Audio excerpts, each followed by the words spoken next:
কর্নারে সাইবার সাবধান। আমি সম্প্রীতি রয়েছি আপনাদের সঙ্গে, তোমাদের সঙ্গে।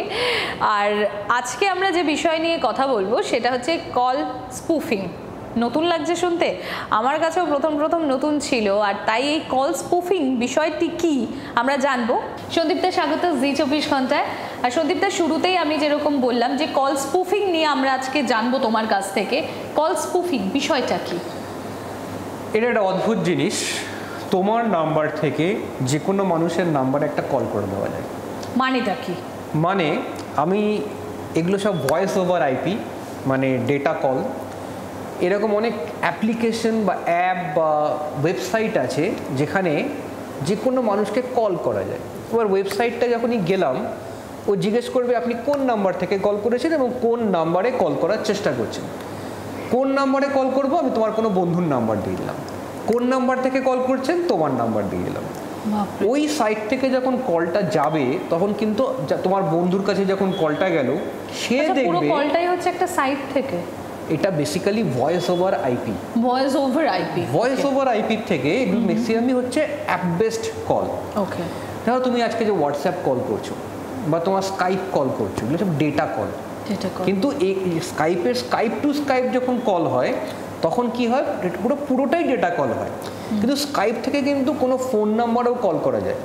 তখন কি হয়, লাস্ট মাইলে গিয়ে ওটা একটা পুরো এক্সচেঞ্জে ঢুকে তোমার ডাইরেক্ট মোবাইলটায় চলে আসে, একদম নর্মাল কলের মতো ঢুকে যায়। তো এইবার এই যে অ্যাপ্লিকেশন বেস যে কলগুলো হচ্ছে, সেই কল থেকে আজকে যখন তোমার কোনো বন্ধুর কাছে আমি কল করছি, তোমার নাম্বারটাকে দিয়ে ও যখন দেখছে কলটা আসছে, ও দেখবে তুমি কল করেছো। এটাকেই হচ্ছে কল স্পুফ করা বলে। স্পুফ মানে নকল করা। এবার এটার অ্যাপ্লিকেশন কীরকমভাবে হচ্ছে এবং এটাকে আমি ধরবো কীভাবে, এই দুটো জিনিস খুব ইম্পর্টেন্ট। অ্যাপ্লিকেশনটা হচ্ছে, এখানে প্রচুর কোম্পানিতে এই কাণ্ডটা ঘটেছে।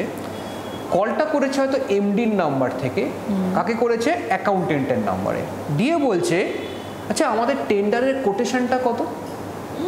এবার অ্যাকাউন্টেন্ট ভাবছে যে এমডি কল করেছে, ও তো ভয়ের চোটে এমনি মাথা খারাপ হয়ে গেছে, ও সঙ্গে সঙ্গে টেন্ডারের কোটেশন বলে দিয়েছে, আর ওর ব্যাস 1 টাকা কম করলে টেন্ডারটা বেরিয়ে গেছে। বাপরে, মানে এখান থেকে টেন্ডারের কোটেশনও বার করে দেওয়া যেতে পারে। হ্যাঁ।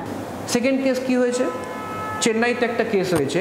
একজন ভদ্রলোকের কাছে ফোন এসছে, বলছে আপনার মেয়ের নাম্বার থেকে ফোন করছি, ও রাস্তায় অ্যাক্সিডেন্ট হয়েছে, পড়ে আছে, আমি ওর নাম্বারটা হ্যান্ডসেটটা তুলে আপনাকে কল করছি, আপনি ইমিডিয়েট চলে আসুন। এবার ভদ্রলোক দেখছে আমার মেয়ের মোবাইল থেকে ফোন করছে, মেয়ে অ্যাক্সিডেন্ট হয়েছে, মেয়ে তো কথা বলতে পারবে না, আশেপাশে কোনো লোক নিশ্চয়ই ফোনটা তুলে কল করেছে। ও সঙ্গে সঙ্গে সেখানে দৌড়ে চলে গেছে এবং ওখান থেকে কিডন্যাপ করে নিয়ে চলে গেছে। চিন্তা করো। এইবার আমি সলিউশনটা কি, যখনই আমার কাছে কোনো কল এরকম আসছে যেটা আমার দেখা যাচ্ছে আমার চেনা নাম্বার, ট্রু কলারও দেখাবে ওই নাম্বার, তোমার যদি নাম্বারটা সেভ থাকে তাহলে নামও দেখিয়ে দেবে, মানে একদম অরিজিনাল কল আসছে, কিন্তু আমার সন্দেহ হচ্ছে যে এ আমাকে হয়তো এই কলটা করেনি বা এমন কোনো তথ্য জানাচ্ছে বা বলছে বা জানতে চাইছে যেটা আমার একটু সাসপিশিয়াস মনে হচ্ছে। একমাত্র উপায় হচ্ছে কল ব্যাক। তুমি যদি কলটা কেটে কল ব্যাক করো, যে আমি শুনতে পাচ্ছি না, আপনাকে 1 মিনিট দিয়ে আমি কল ব্যাক করছি, যে মুহূর্তে কল ব্যাক করবে সেটা কিন্তু ওই স্ক্যামারের কাছে যাবে না, কারণ তোমার কলটা নর্মাল কল, তোমার কলটা স্ট্রেট যাবে যার অ্যাকচুয়াল মোবাইলটা, যার নাম্বার তার কাছে, এবং তার কাছে যে মুহূর্তে কল যাবে সে কিন্তু বলবে আমি তো কল করিনি। সঙ্গে সঙ্গে ধরা পড়ে যাবে যেটা কল স্পুফিং ছিল, সে একটা সফটওয়্যার বা অ্যাপ বা ওয়েবসাইট ইউজ করে কল করতো, এবং আমি সেখান থেকে কিন্তু সাবধান হয়ে যাব। কিন্তু সবচেয়ে মজা হচ্ছে ওই টাইমে মাথাটাকে এমনভাবে ওরা ডিস্ট্র্যাক্ট করে দেয় গল্প বলে বা এমন একটা প্যানিক সিচুয়েশন করে যে মাথা কাজ করে না, মানুষ কিন্তু টাকা দিয়ে দেয়, মানুষ কিন্তু সেখানে সে যা বলে করে ফেলে। তো সেইখানটায় কিন্তু ওই কলটা ডিসকানেক্ট করে যে মুহূর্তে কল ব্যাক করবো, এই গন্ডগোল থেকে কিন্তু আমি বেঁচে যাবো। আর কি কোনো বোঝার উপায় আছে? আর কোনো রকম বোঝার উপায় নেই, একমাত্র বোঝার উপায় ডিসকানেক্ট অ্যান্ড কল ব্যাক।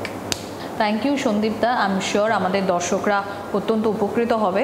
এবং দর্শকদের জন্য আমি আরও একবার বলবো, কল স্পুফিং আপনারা জানলেন যে কিভাবে নাম্বার নকল করে কল করা হয়। স্পুফিং মিন্স, যেটা আমাকে জানালেন সন্দীপ দা এই মুহূর্তে, যে নকল করা। তো আমার নাম্বার নকল করে কিংবা আপনার প্রিয়জনদের নাম্বার নকল করে আপনাকে এইভাবে আইদার আপনি কিডন্যাপড হতে পারেন, কিংবা আপনার কাছ থেকে এইভাবে টাকা বা কোনো দরকারি ইনফরমেশন বেরিয়ে যেতে পারে এইরকম কল স্পুফিংয়ের মাধ্যমে। তাহলে কি উপায়? একমাত্র উপায় হচ্ছে, যেটা বারবার সন্দীপদা বলেন, যে কলটা ডিসকানেক্ট করে কল ব্যাক করুন পার্টিকুলার ওই নাম্বার, যে নাম্বার আপনার মোবাইল স্ক্রিনে ভেসে উঠেছে সেই নাম্বারে। অর্থাৎ সেটা আপনার অফিসের কোম্পানির এমডি হতে পারে, আপনার বাড়ির কোনো লোক হতে পারে, কিংবা আপনার কোনো বন্ধু বান্ধব হতে পারে, আপনার স্কুল কলেজ সেখানকারও নাম্বার হতে পারে। একমাত্র কল ব্যাকই হচ্ছে এই ধরনের স্ক্যামারকে ধোঁকা দেওয়ার একমাত্র উপায়। ভয় পাবেন না, ঘাবড়াবেন না, সতর্ক থাকুন, সাবধান থাকুন, অকারণে প্যানিকড হবেন না। আর সাইবার সাবধান আজ এখানেই আমি শেষ করছি। আপনারাও অন্যান্য খবরের জন্য নজর রাখুন জি24 ঘন্টায়। বাংলার আওয়াজ, বাঙালির আবেগ, জি24 ঘন্টা।